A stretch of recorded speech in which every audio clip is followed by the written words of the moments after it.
Hello, everyone, and welcome to the very first episode of a brand new double feature podcast that I'm very, very excited about. A very, very special first guest today, Allison. How are you? I'm doing so good. How are you? I am very tired, but I'm great and I'm happy to be doing this. So I I'm can't complain. I'm excited to be your first guest with this. I'm glad because, this really could go anyway. This is us just testing the waters, seeing what this is going to be like. But I'm very glad that you agreed. You were the first one to come back to me and say, I figured out what I want my double feature to be. It's one of those things where it like hit me in the I literally hit me in the middle of the night. Like I had gotten up because our dog is like a child and has to like get up in the middle of the night because he thinks he's one gonna eat, but also two has to go pee. And as I let him out, I was like, oh shit, I got it. I know exactly what I want to talk about. Like it just hit me. And then I was awake for the rest of the night thinking about it. That's perfect though. That's exactly what you want to happen because then you're not overthinking it. Like it just comes to you and you know exactly what it is. And Exactly. I'm waiting for that to happen to everyone else I've talked to. Everyone I go to is like, oh no, I'm going to need some time to think about this and figure it's this out. it's something where it's like because I the way I approach it is what are two movies I love that a speak to my personality and who I am as a human being, and two could watch over and over and over again and screw what everybody else thought because this is about me. Exactly. Exactly. That's what this is all about. So, before we actually jump into discussing what they Mhm. are you a double feature person? Do you do like back-to-back movies a lot of the time? Um, Sometimes kind of depends on the day. I mean, there's been days where I've sat down and just like ran through movies. Like there's been days where I will watch 2, 3 different movies in a day just because I want to watch them. And then there'll be times where I'm like, I'm a little bit one and done. But on the weekends where like I have more time to chill, like I'll just sit back and just throw on a couple of things, especially if it's stuff that I think goes really well together, or I didn't realize how well they went together, or I end up Yeah. watching Arrival and Parasite. I think Warrior I watched like back to back to back one time, which is the most depressing movie marathon I think I've ever done in my life. Oh my God. That sounds really Yeah. intense, actually. It was very heavy. It was real heavy. So, have you ever done a double feature actually at a theater? Or do you just typically tend to do them if you're sitting at home? I've done one at a theater. I went and saw when they re-released all the Harry Potter movies before the first Fantastic Beasts came out. I did a double feature of Chamber of Secrets and Sorcerer's Stone.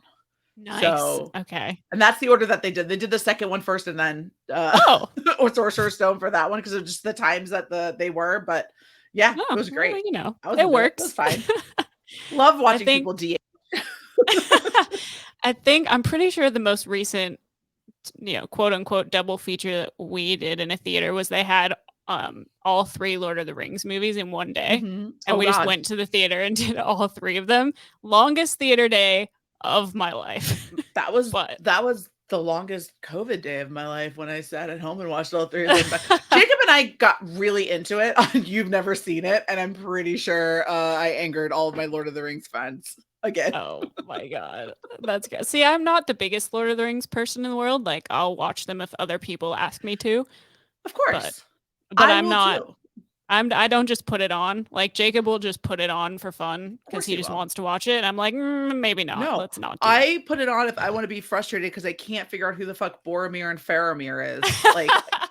stupid names that sound exactly the same. It's fine. Oh, you know what? This is great. I have an ally in my Lord of the Rings isn't my go-to thing because It's everyone great. gets kind of like frustrated with me when I'm like, Lord of the Rings is fine. Just give them my Um, number, it's fine.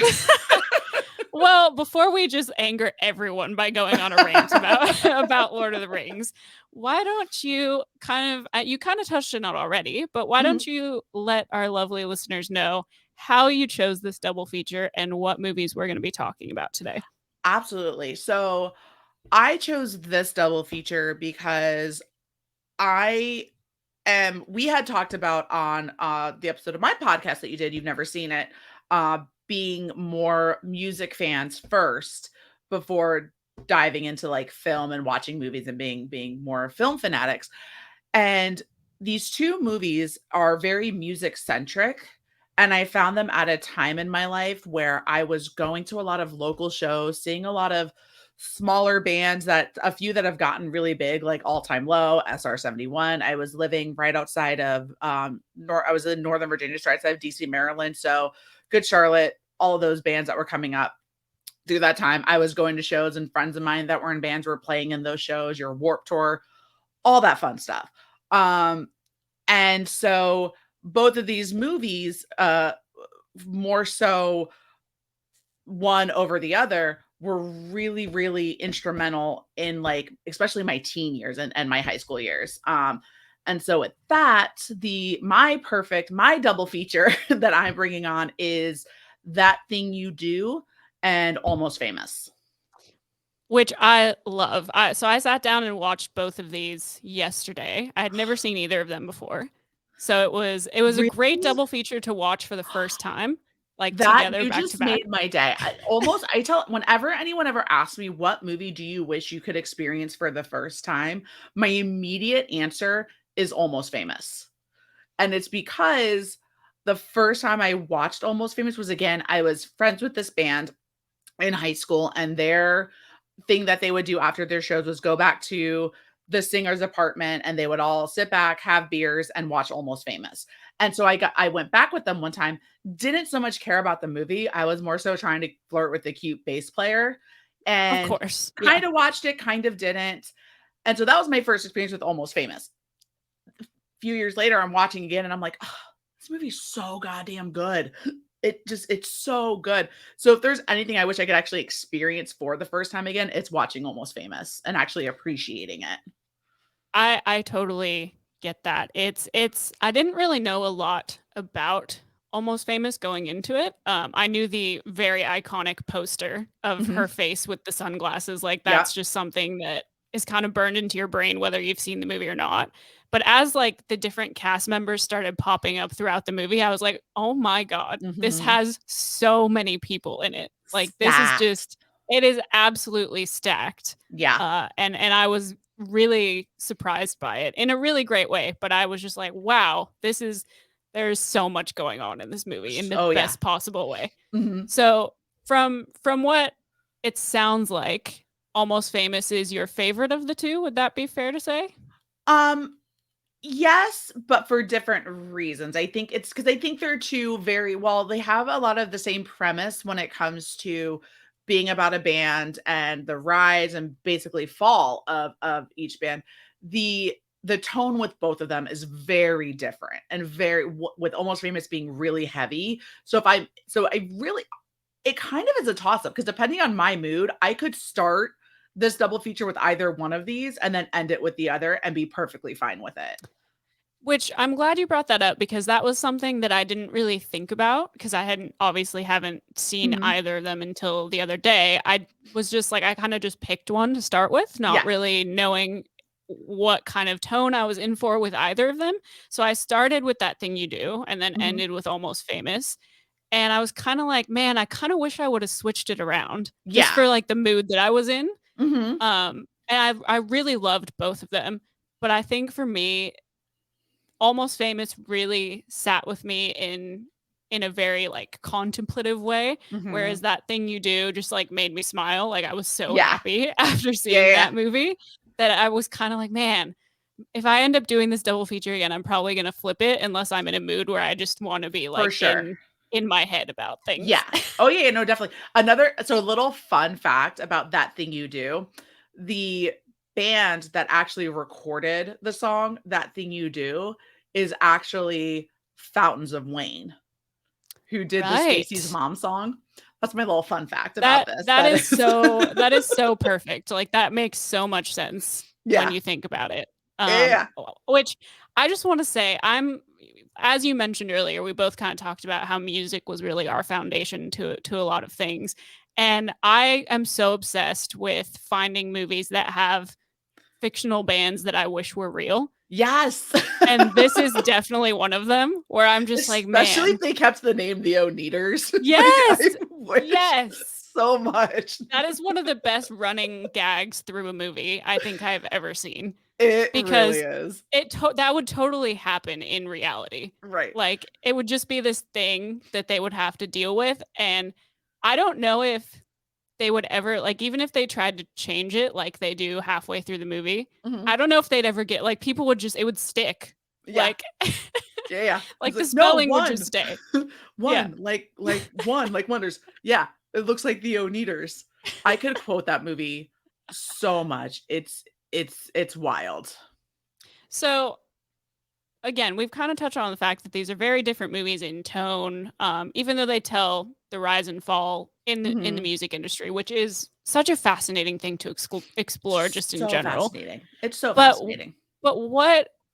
what is it that really specifically about each film kind of draws you to it? Like what is it that really stands out to you that makes you love them so much? I mean, it's the writing, it's the directing. You have Cameron Crowe with Almost Famous, who prior to this did Jerry Maguire, um, between he had a bunch of other stuff, but the ones that I know him most for are this and Jerry Maguire. And then you have the directing of Tom Hanks with That Thing You Do as his directorial debut, nonetheless. And it's just they're all of them are extremely well acted. They have the music in them, the soundtracks are fire. Which I love about them. Again, the musicality of it all. And just the real on like even though like they're these bands and they're getting big, the realness of a lot of it that comes into play that you get with, Liv Tyler being their girlfriend in That Thing You Do with Jimmy, and as they start growing and seeing them pulling apart, like that it happens all the time. Like I've been friends with so many bands. I've watched people in bands that were in relationships break up with each other and then the bands fall apart because they played together. So it all for as fictionalized and dramatized as it is, there's still a very real element with all of it, and it's all done so incredible. I mean, that's why you had, I think, Frances McDormand and Kate Hudson were both nominated for actress. One for best actress, one for supporting actress with Almost Famous. Almost Famous won for at the Academy Awards that year for best writing and screenplay. So, I mean, it's all just everything. They're just all they're people throw around the term masterpiece, but to me, these are for the genres that they are complete masterpieces in film. There's not a I dull definitely moment watching any of them. Oh no. No, no, no. They are both full on. They both are so great at achieving what they set out to achieve. And I think what I find fascinating most about this double feature is in one of them, you're getting the perspective of someone on the inside of it, and the Mhm. other one is giving you the perspective from someone on the outside, Yes. trying to make their way in Yeah. and figure out what's going on, which is such a cool contrast. And what's really cool too, with especially with Almost Famous, is the whole point. The premise of Almost Famous is it's almost semi autobiographical for Cameron Crowe because it's basically about his time writing for Rolling Stone as a teenager and going on tour with the Eagles and I mean a bunch of other bands that he went like each the band Stillwater itself, like there was an actual band named Stillwater and they let Crow use their name in the film, but the band itself is supposed to be an amalgam of these bands that he toured with. So like uh Russell Hammond, so Billy Crudup's character is technically supposed to be like your Glenn Fry of Right. the Eagles kind of thing. And I think while again, dramatization a part of it, he also wrote it along like he had his wife at the time who was one of the women, one of the singers in Hearts. And now I can't remember which one, which is going to drive me nuts, but they recently got divorced. Um but yeah, no, he's just a fucking genius. And I think that's why, like, because he's even commented like it's such a personal story for him. And Nancy Wilson from Heart is who he was married to at the time when he was also writing. and doing this movie. They divorced back in 2010. Um, but it's such a personal story, and you can feel that with every beat of it. And it's written and just done so freaking well. So well. It is, and it does feel so personal, and it almost feels like one of those movies is, and I love this. I have decided this is a genre of movie that I refer to, but it's one of those movies where you're watching it and you feel like you shouldn't be, like you're in Yeah. on on a secret situation that Mhm. you just shouldn't be there witnessing all this stuff, and it's so raw and it's so just unfiltered, and you're just it's I think like there's so much to love about Almost Famous, but a scene that's probably going to stick with me until the end of time is just how chaotic that airplane scene is. Mhm. Like, Yeah, oh my gosh, where everybody is just falling apart, and you have Russell and Billy Crudup and Jason Lee are just going back and forth, and you find out that Jason Lee's been fucking Billy Crudup's girlfriend as he's like yelling at him about being with Penny Lane, and then you got the one guy who's like just yells out "I'm gay" like at the end of it, and then they're all fine, and then that's the end. As they're all walking away, that's the end of the band. Like they're just that's it, we're done. And it's just it, when it's little things like you're being faced with death, and like these are the people you're going to die with who you spent all this time with, and now you've built up all this animosity, and you see the animosity slowly building throughout the movie, and I think it's done so well, the jealousy and how it's building, and what's going on with it, to where it all just erupts right then and there. And it's just and it's so and you got Jimmy Fallon is in this movie apparently, and he's like it's like this manager, like I I forget he's there, and then I'm like, oh fuck, there's Jimmy Fallon again. I was so unready for that. Like I was waiting. I was like, "Oh, I wonder who like this manager is going to be that they're going to try and get this band to sign with." And in walks Jimmy Fallon with this absurd facial hair and Yeah. these glasses. I'm like, "What just happened?" Which is I think is phenomenal that I watched it for the first time now, Uh-huh. because who I know Jimmy Fallon as now versus Yeah. who he probably was viewed as at the time that the movie came out has to be so vastly different when it comes Oh, to cultural perception of him. yeah. Like, That was still I don't it was this movie came out in 2000, so I don't even know if that was like if that was even still like I don't even know if that was SNL Jimmy Fallon at that I point, don't but either. I'm like not familiar enough with his career, but I know for sure that he is such a bigger part of the cultural zeitgeist now mhm. that watching this movie for the first time and seeing that, it's a trip. Like I was not ready. I was not It was ready like for that that. was not something I had prepared for. No, and he's one of those guys that I associate so heavily with SNL or with late night that Yeah. it's hard for me to like see him in an actual acting role and not like it's hard for me to separate. It's very yeah, it's very different. It is very different to see, but he crushes it for the very little bit of time that he has on screen. I mean, the one scene that I think hits everyone is like the and we all talk I posted about it on Twitter today with because I knew we were going to be talking about it, but the tiny dancer scene on the bus is one of the most I like if you hadn't seen Almost Famous, most people who haven't seen it know about this scene. Right? It's just it's one of those things, and it's just I mean, because again, it's like you're at this Russell Hammond's at this breaking point, and he goes like and he does a bunch of drugs the night before, and no one can find him, and becomes a whole thing. And then as they're on the bus, you just watch them come back together.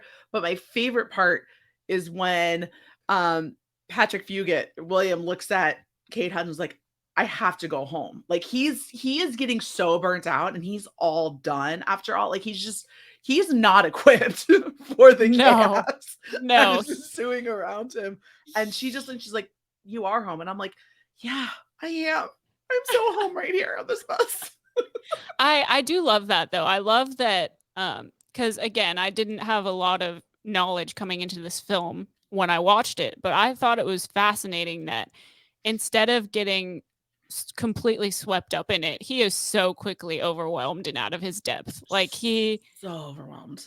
he is like, what am I actually doing here? Like Yeah. you can tell throughout. I mean, at the very beginning, he's very into it, but he very quickly gets to a point where he's like, listen, as much as I need to write this story and as much as I want to do this, I definitely need to go home and I cannot Yeah. keep being here. I am all done. I am he's 15. Which is ridiculous. Like I was going to local shows and going to concerts and Yeah. things like that at 15, but I get where he's coming from. I would not have been equipped to deal with any of No. that at 15. No. No No, no, no, way. no. And then you also, like, we can't we have to talk about Frances McDermott Yes. as his mom.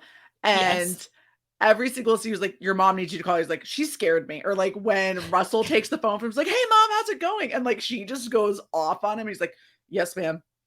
Yeah, yeah, okay, yes." And then like hangs up. He's like, "Your mom scared me a little." It's like, yeah. She is a force to be reckoned with. Dang. She's phenomenal. Like She's incredible. Incredible.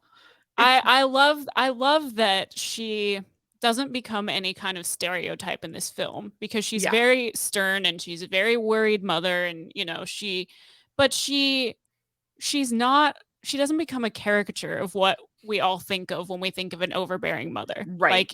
Like there's so much depth to her. You can see that she just loves her kids so much and she wants the best for them and she is having this internal battle of I probably shouldn't have my 15-year-old on this tour bus with this band. Like Right. this is probably not what should be happening. But at the same time, like this is what he wants to do, and we've made compromises that as long as he's here for graduate, like it's just such for as little screen time as she has, her character is so fascinating. Throughout the whole film, right? And Yeah. then I think it's so funny, she's yelling at all these other people, and then one day when she calls, it's, Fairuza Balk who answers the phone, Sapphire, and she's just like, Yeah. "You have an amazing kid." Da, da, da, and, like, does this whole thing, and then she just, like, hangs up on her real Yeah. quick, and, like, I kinda gives it back to Frances a little bit, and or gives it back to Well, Elaine a little well, bit with it. which I could be wrong, but isn't that the only other like woman she talks to on the phone? Isn't it the Yeah. guys that she just scares the shit out Oh, of? And then yeah. and Yep. then and Sapphire's like, "Listen, woman to woman here. Let me lay this down for you. Yeah. We're protecting him. Everything's fine. Like we got this. It's chill." Yeah. Whereas the guys are completely unprepared to deal with For her. what they're, like, diving into with it. Yeah. It's so great. It's so oh, it's so good. And then you pair that with the upbeatness of That Thing You Do, Yeah. and it's just it's perfect. Like, I'm so happy talking about this right Which now. I'm so glad because that's the point. Like that is why I wanted to Yeah. do this show because I I have a podcast currently where we focus on talking about new releases and all the new Mhm. movies coming out and I love doing that. But I was been sitting around the past couple weeks going, "Man, I really want an outlet where I can talk to people that I love hanging out with and talk about movies that don't have to be new releases. Like movies Right. that we just love and make us happy." And so that makes me really ecstatic to hear you say that because that's the point. That's why we're here, like talking about movies that we love. It, like, just keeps hitting me more and more as we go into it because it's like, now that we talked about Almost Famous and there's still sort like, we haven't Like even we haven't touched even like on Philip Seymour Hoffman. exactly, Like, are that's you exactly kidding what I was me? getting to, like, the Like, PSH of it, like, again, he just Philip Seymour Hoffman has not been able to do any wrong in no, any role that he's been in, comedic, serious roles, like, he can do no he wrong. he we literally Jacob and I have been rewatching the Mission Impossible films, and He's he so good. slays. He is Oh my so god, good. Mission Impossible 3, especially when you come off the trash that is John Woo does Mission Impossible 2. Like, I love the first Mission Impossible for how campy it is because it's straight Yeah, from the TV show from the '60s, yeah. right? And I love the camp of it. I think it's fantastic. And then John Woo does the second one, and there's just dubs. So many goddamn dubs. Like, where do these all come from? And then you get the opening for Mission Impossible 3, and it's that Philip Seymour Hoffman doing his little Yeah. countdown and Tom Cruise with the sweat on his face, and I'm just like, "And I'm in it." And we're You're here like, now for I'm another couple sold. films. I'm sold. Philip Seymour Hoffman can do no wrong, and he crushes it in this role. It's so funny because he's so encouraging with William, but he's also like, these people are not your friends. Yeah. Like, Yeah. keep doing what you're doing, but like, you're gonna get, uh, you're gonna get crushed by these people. Like these people, like if like you can do this, but in order to do this, you need to understand these people are monsters. And Yeah. as nice as they're gonna be to you, they're not your friends, and they're gonna screw you over, which is eventually what happens. He Yeah. writes the piece, and then they deny all of it and just really fuck him over. It's so, but that's what they do. Yeah. Yeah. It's again, this film is it's so real. Like I personally love the way that the film ends because you Hmm. do have him having to sit there and deal with just being completely crushed. He's Hmm. so exhausted after this chaotic journey that he's been on, and then at the end of it, he just gets his heart broken. Yep. Like he's just sitting there going, I don't what was even the point of putting myself Yeah. through it? When his sister, I think one of the most sincere moments of the film is his sister seeing him at the airport. And she's just Yeah. like, and he is just, I mean, eyes glazed over. And he sees his sister, and he's just like, you just, the way his expression changes when she's there and she takes him home. And like the fact that she's taking him home, knowing the relationship that she has with her mom, like that is just, that's super powerful. And then when Russell kind of talks with Kate Hudson at the end, and she, in a way, kind of tells him, like, "You're a dick for what you did to this kid." And he Yeah. has to go back. He's like, "Do you want that interview now? Like, whatever you want to write, let's go." And it's like, Which it's beautiful. beautiful. It's such a perfect ending. Hmm. Like it's it's great because you get the dose of reality, but then you also get like that hopeful kind of his spirit was crushed, but everything's not just terrible. It's not just dire straits Yeah. completely. Yeah, exactly. Exactly. And so you get, it ends a little bit higher than just like everyone getting off the plane and the world being over. Yeah. All done. Which honestly, if it ended that way, I would have been like, you know what, that's fair. It's fair. I get it. Just another I band. get it. Just another one doesn't. And like Just the last thing you have to bring is again like just how used all of these women are with all of this yeah. to be sold to humble pie for $50 and a case of Heineken because they have to get rid of them so the girlfriends can come for New York. Like it's I just, oh. I think one of my favorite scenes in the film um is it's such a quiet small moment, but Mhm, within the context of the film it's huge, and it's where you're getting this new wave of the band-aids coming in, and I'm mhm. pretty sure it's Sapphire Yeah, who's talking to Billy Crudup's character, yeah. going like, "Man, they don't even get it. They don't understand what it's like to just be so in love with a song or a Mhm, band that it just crushes you." And she's just so passionate about talking about why they are there and why it mhm. means so much of them to be there. And just the look on his face as he's taking in, I think probably for the first time, like taking it seriously of like what the difference is between these women that he has not been respecting, has not Right, been taking seriously, has been completely taking for granted how dedicated they are and how much love they actually are giving. right. And then he's kind of forced to think about this kind of new era that's being ushered in. And you see that throughout the movie with how Kate Hudson is with William, right? Like at the beginning when you first meet them, it's like, "We're not groupies. We're groupies just wanna sleep with a rock star to be close to them. We're here for the music. We're Band-Aids." And it's like, "Okay," but then when every single time that Stillwater's on stage playing, she's right there watching with Yeah. such love and adoration of the music. She's dancing, she's doing this, she's taking William's pen and, like, telling him, "Watch, like, Yeah. you need to, like, be in it. Like, if you want to be here and be in it, like, you need to be in it." And so you see, and I think which makes that scene hit so much harder because, yes, there is that relationship aspect of it, but it was because of the music, first and 100%. foremost.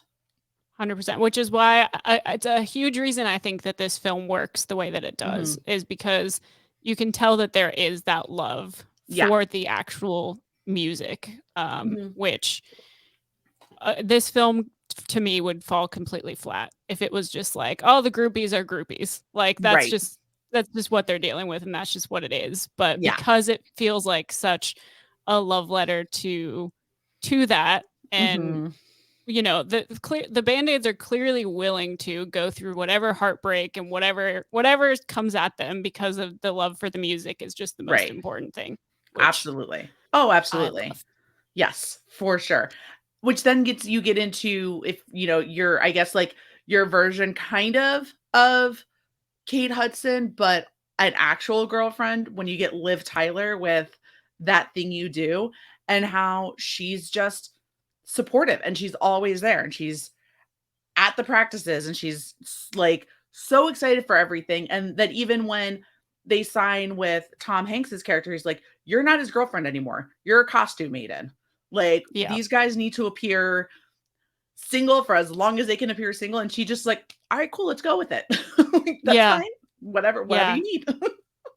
It is a really interesting contrast for sure.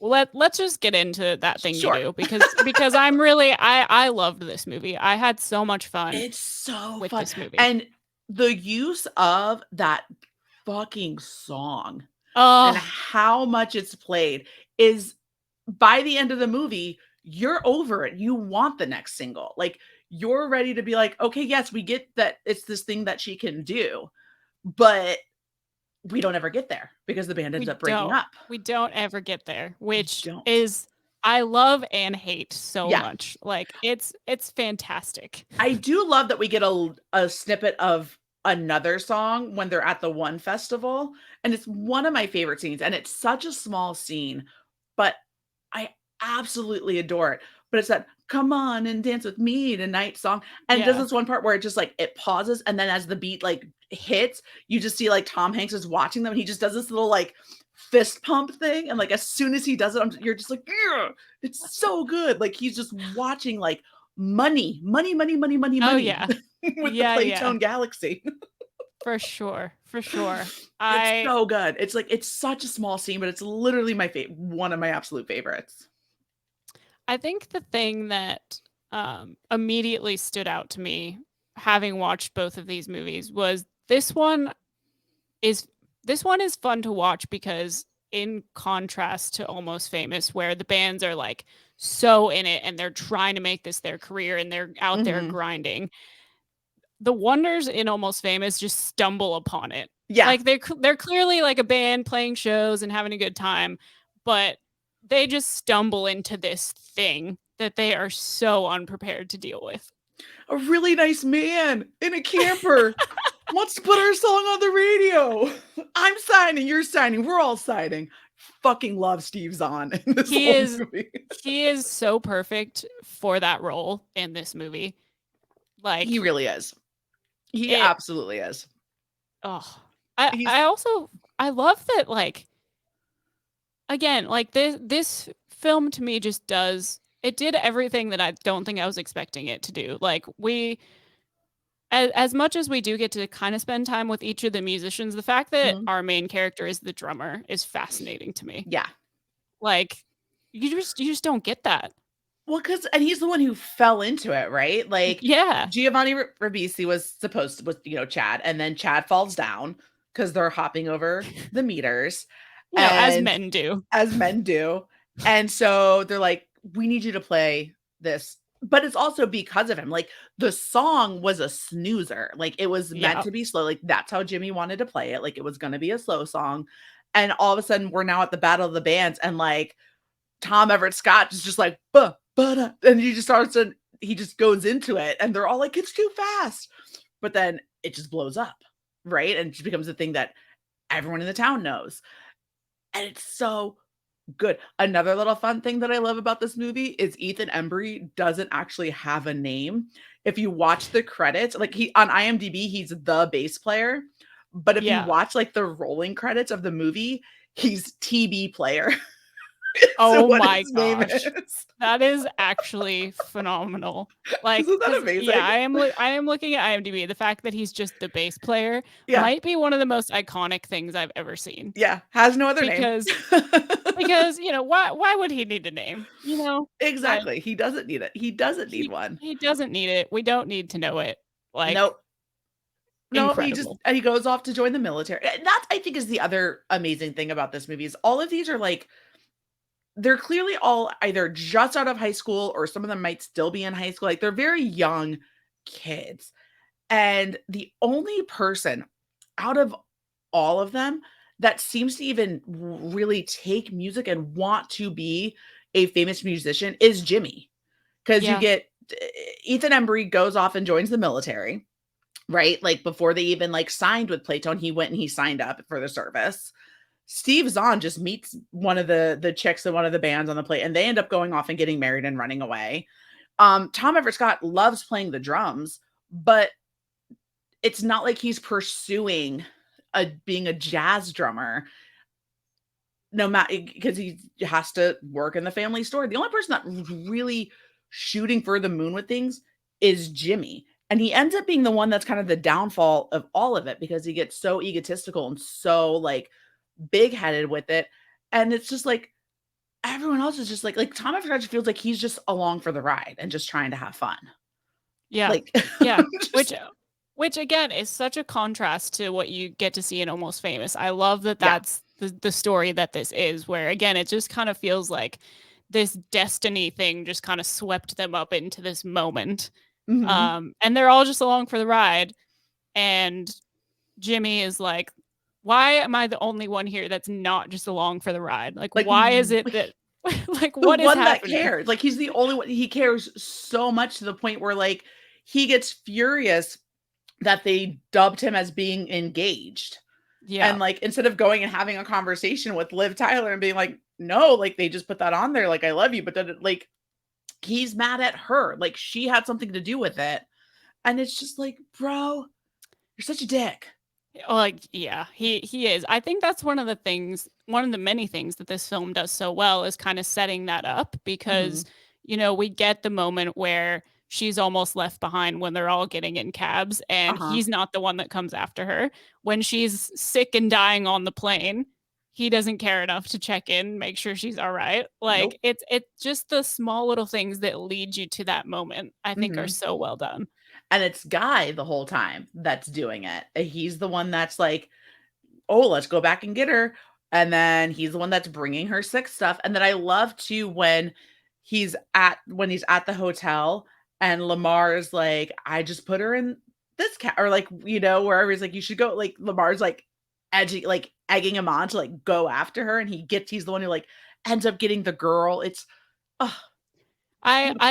I love the scene that Tom has with Liv Tyler where he's like, "Hey, so about this whole relationship thing, how's that going? And Yeah. what about Guy? Just Guy, what has he got going on?" Yeah.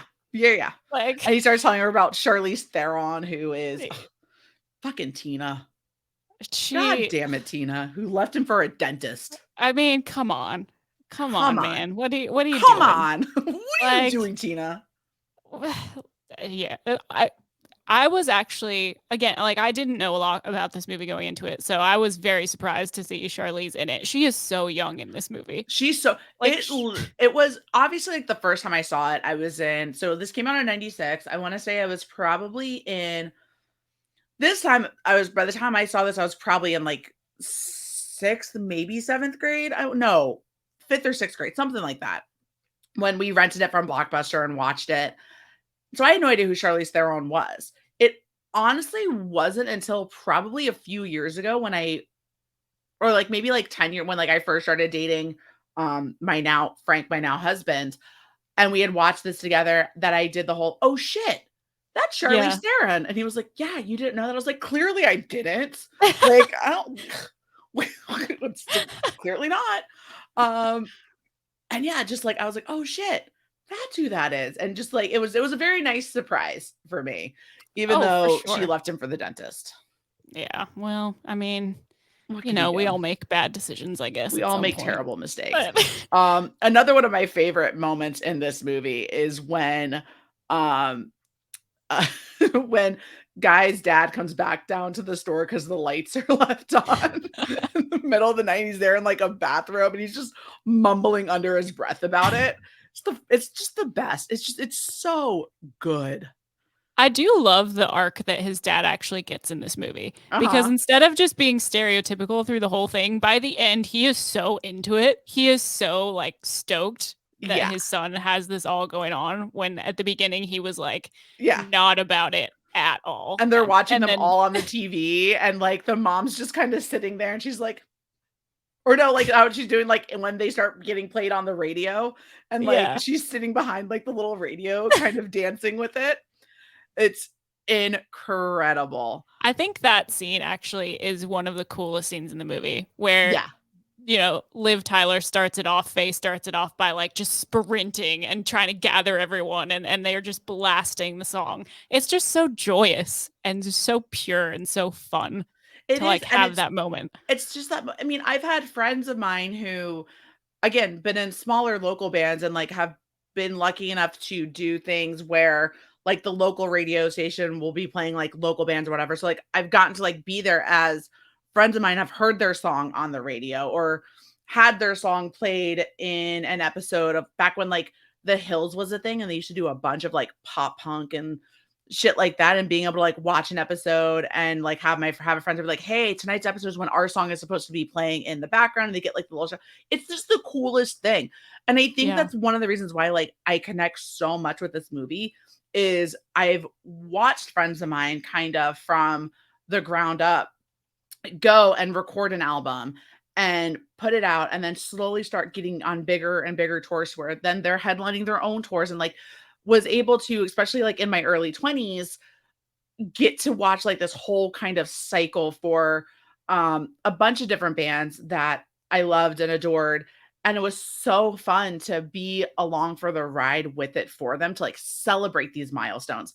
But also, I also got to see that one member either once just not caring and, like, just dipping out and being like, "Yeah, I'm done," and I get it, or other ones where we're just getting too where they're just too big for the britches and now they're becoming a dictator and no one wants to be around them because 'cause they're kind of an asshole. Like, I've read and I think what this movie and Almost Famous does so well is you have every facet of, like, the type of band bro or, like, a person in a Yeah. band and every personality that you're going to see because it's so to a T in both of these movies.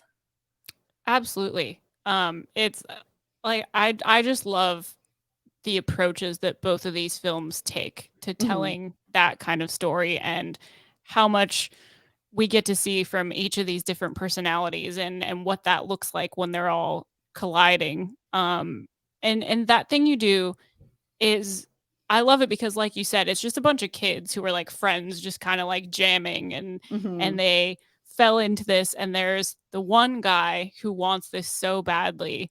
And I think that I think that what makes that part of this story so interesting is that typically I feel like that would be our main character that we're Yeah, following. And in this one, it's not that. And I think it's also fascinating that clearly Tom Hanks's character knows that from the get-go. Like mhm. we first see him meet with Guy and only Guy. Yeah, And every time he's bringing something up, like, oh, we got to get you your image, we got to get you some shades, and that's going to be your thing. yeah. Like he's Give very them what they sold on want, him. shades. He's very sold on him the Mhm. whole time. Yeah, and it's because when you the thing that I love when you're talking about that too is with Guy is he doesn't want to be the leader. He's just happy to be there and he's there to play the music. And when he screws up in that Pittsburgh show, I'm feeling like a wind-up monkey, as he says Yeah. to Horace. Um, he feels terrible because he feels like he's like, I screwed this up for everybody. This is all my fault. But at the same time, because he wants what's best for everybody, but he also doesn't want to be the one to call all the shots. And but everyone sees that he's the most level-headed out of all. Lenny's a dodo. Like Yeah. he's like he's a dum dum. TB player, is just the bass player. Yeah. Like you know what his personality is because he just gets called the bass player. And Jimmy is too high strung to be in charge of anything, and everyone can see that. And so that's why it's Guy, the level-headed one, the one that's just like when they're all doing when they're Captain Geach and the Shrimp Shack shooters in the movie, and Jimmy's like, "This is stupid. We shouldn't be doing stuff like this. This is dumb." And Guy's like, "I don't know. I'm kind of having a good time. Like, we just got to Yeah. do it, and then we're gonna go record our song. Like, it'll be fun." And like Lenny's asking if we can keep the costumes. Yeah. Like, just it's so perfect, and it's so well-rounded in having Guy's perspective and seeing it from and having him be the main character as opposed to everyone else, because he is so level-headed and so calm, and everyone's kind of relying on him, and he's just like, "I was just filling in one day. Like, that's all I Yeah. wanted to do. It Yeah. just kind of blew up, and it's fine. We'll go with it." And that's wrapped up so beautifully at the end of the film when you have Faye going, all of this happened because of you, Mhm. and that is a good thing. Like Yeah, everything that's happened is because you joined the band that day. And we love 100%. that. Yeah. Oh, for sure, and I think it's also really fun when he gets to play drums with Del Paxton, because like that's what Yes. I love. This movie is full of so many good full circle moments of just like this is who he was playing to when you first meet him in the beginning, and he gets the phone call and gets yelled at for having all the lights on. Yeah. And then you at the end of the movie, after his entire world has fallen apart, and he asks if he can just sit around and play or whatever, and Del Paxton walks in, and he just gets to kind of he even, like, gets up to go leave, like, he's like, "Oh, I'm sorry, like, let me," and he's like, "No, Yeah. let's play a little bit," and it's just like, that's all Guy wanted to do, right? He Yeah. just wanted to play, and he finally gets that, and then he gets back to the hotel, and he gets the girl, and it's just perfect. Which Perfect ending. it's so cute. Like the love story element is so adorable, and Mhm, it's not like overly dramatic or overly cheesy, or it just feels like it fits so well into the tone of the film, into the flow of the film. Like, and as much as Jimmy's character is clearly the one that we're not supposed to like in that mhm. situation, it's also like they don't make him this villain. Like it's just No. no, his priorities are clearly the music. And Mhm, even though they've been together for what is it, like 2 years, two and a mhm, half years, whatever it is, like clearly he knows what his priorities are and what he's after and what he wants to do. And is he a dick about it? Yes, he is. He goes for about sure. it the completely wrong way. But at the end of the day, you're like, I get it. Like Mhm. I just think He's it's handled so well. Exactly, because he's the one that's like, "How do we get to the next step?" and is super pushy about it, right? Like, he gets that little bit of fame, and he's like, "Oh, this is happening. Okay, now how can I hold on to it and keep it going?" Yeah. Where everyone else is, again, just they're along for the ride, like, they're ready to go for as long as it's gonna go, and Jimmy's like, "No, like, this has to be a thing, and we're gonna make it a thing, and I'm gonna go watch Diane Dane, and I'm gonna follow her around, and I'm gonna," and it just becomes like, yeah, he's obsessed with it, and there's always one, right? There's Yep. always at least one person in every single band that is that person. We're not practicing enough. We're not doing this enough. We're not writing enough. We're not like all of this. And like, and I think again, it all comes to a head when they're having to record that thing you do in Spanish, and he's getting annoyed about it. And they're like, "Look, that thing you do in Spanish, and then you can record your own music." And then he gets to this whole thing. I quit.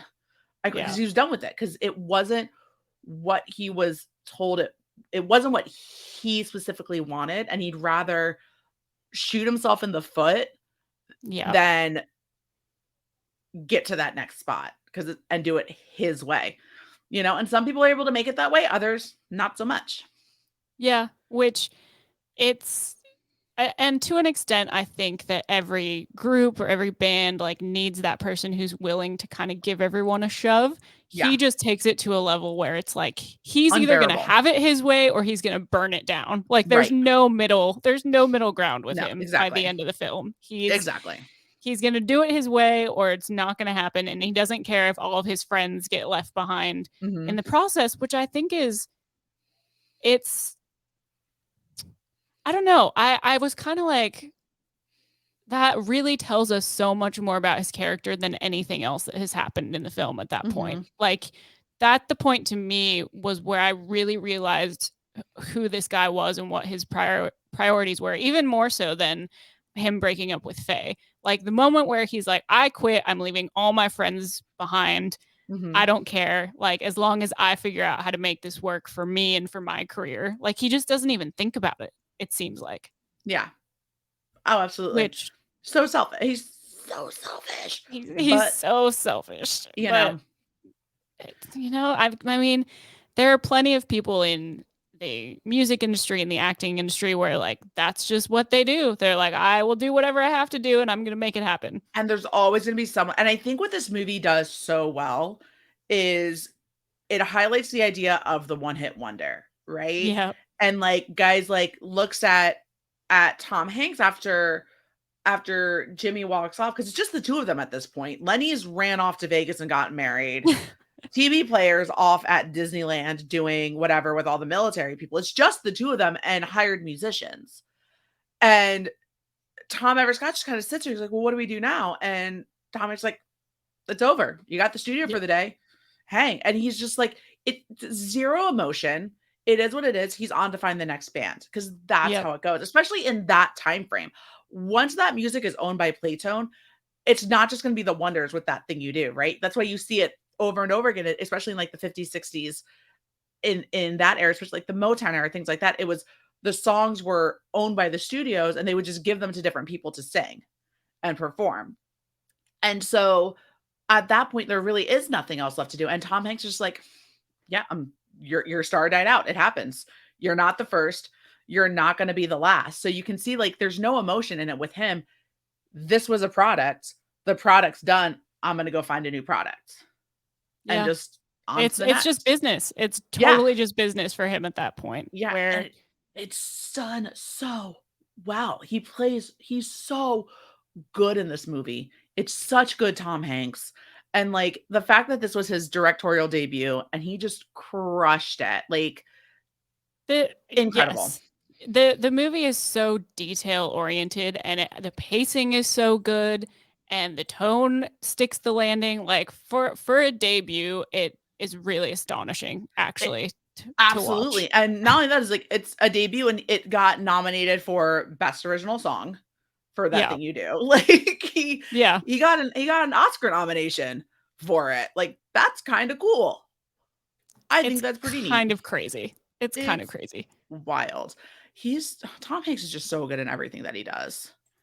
He America's is uncle, you know? arguably if he's not the greatest of all time, he's on the list of the greatest of all 100%. time. Like 100%. it's Absolutely. it just kind of blows my mind It really actually.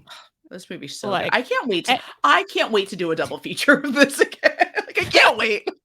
I'm so hyped on it right now, Taylor. like this is definitely going to go on my list of like double features to just like watch when I want to put something on Yeah, because especially when you want, it's if you're a music person, the soundtracks are fire. Like, there's no the yes. I would even make this would be I would add to be honest, I would add it as I went back and forth too between Almost Famous and That Thing You Do, or That Thing You Do and Empire Records, or Almost Famous and Empire. Like, I would do a triple feature with all 3 of those. Like, if there was something I wanted to watch after watching these 2, it would be Empire Records. Like, it's to me, that's like the natural progression that I'm going to. That's great. Like I could totally see that too, which I mean, there are plenty I think there are a lot of opportunities out there to like make triple features Mhm. for sure.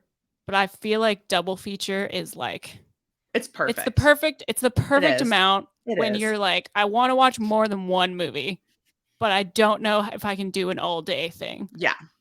But if you did wanna do an all-day But if thing, you did, throw Empire Records on there.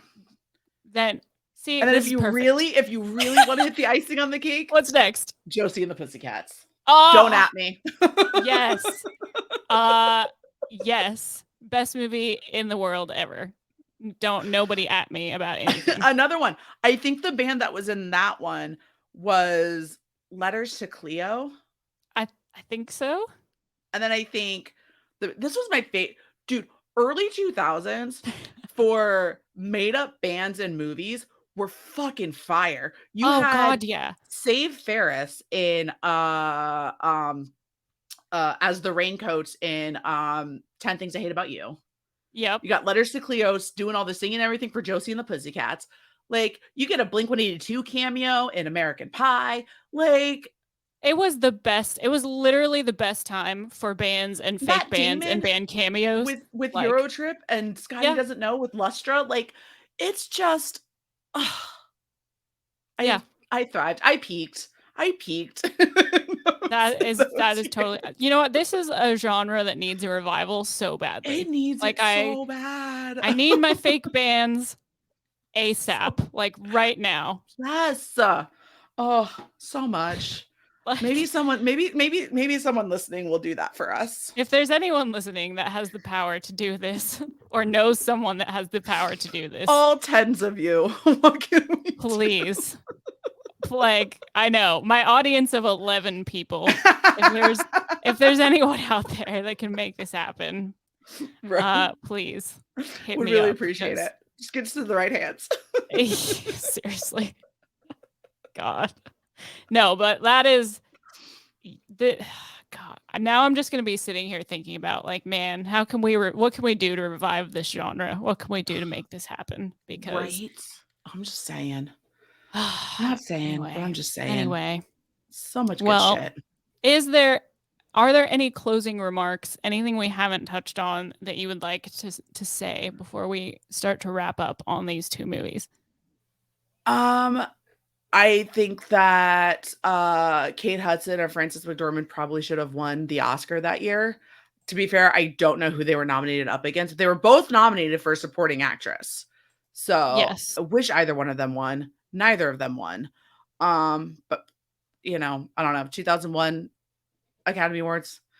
We'll figure it out. I don't really care. One of them should have won. But didn't. But that's all. I don't really have anything else other than um these movies are fucking great. Go watch They're them. so If you good. haven't watched them, what are you doing with your life? I agree with that sentiment so much. They are both so good for such different reasons. They both tell very different versions of the same kind of story, which Mhm. is awesome. I love that we have that. Um, that Thing You Do has joined my very small, very exclusive list of movies that just make sunglasses the coolest thing in Mhm. the entire world, which we love. We love a They good Live, sunglasses That movie. Thing You Do, 2 really good sunglasses movies. Top Just Gun, Top Gun, like Top Gun Maverick, yes, Top Gun Maverick, especially for sure. especially Um, when they're playing dogfighting football on the beach. when they're like, What you a know dumb what, we're just fucking gonna wear game. jorts and sunglasses. And shimmy all 25 of our abs on the beach. All 25 abs that we have drenched in every kind of oil known to man. That's that's what we're gonna do. Perfect. Which, you know what? I'd have zero notes about that. Like 0 notes. No notes to nothing give. needs to be adjusted. Perfect. Perfection. Perfect cinema. Cinema. Well, I think that this has been a lovely conversation. You have introduced me to two very wonderful movies I had not I'm previously so seen. glad. I think that makes me more happy than having this conversation is hearing that you you hadn't watched these movies before. Like, I came into this thinking you had already seen these movies. So, like, hearing you tell me you watched them for the first time yesterday makes my heart so happy that I got to introduce someone who I love and adore to 2 films that they're both in my top 50, at least my top, probably even my top 10 films of all time. Oh, see, and that's something that I'm really excited about with this series is I feel like that's going to happen quite a lot because Mhm, again, I'm quite late to the movie watching game compared to a lot of people that I know. And I am so excited to get to explore movies that people love so much and like have them get to share that with mhm. me. I think that's going to be really cool. This was such a banger to start off with. I'm Like so this glad. double feature was like it's setting the bar really high for It's for what I'm here everyone for. else who's about to come on the show. So I'm really happy that we got to do this. Me I'm very too. happy that you said yes to doing this with me to kicking off the show Of with such a course. fun episode.